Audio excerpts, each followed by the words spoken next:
I no longer understand why people are surprised by anything that comes out about Donald.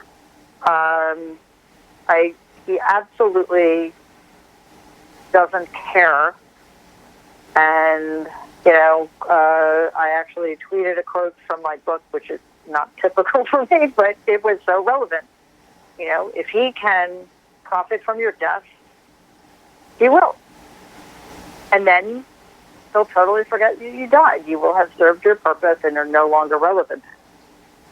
As far as I'm concerned at this point, we're not talking about an accident or, an omission. We're talking about criminally negligent homicide. This is incredibly serious, and I continue to be horrified by the lack of action in the Republican Party. Every death.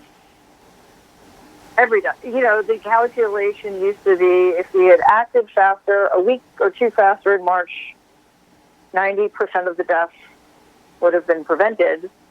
So, that's a lot of blood to have on one hand. But now it looks like the timeline has moved back. So I don't see any reason not to blame him for all of this.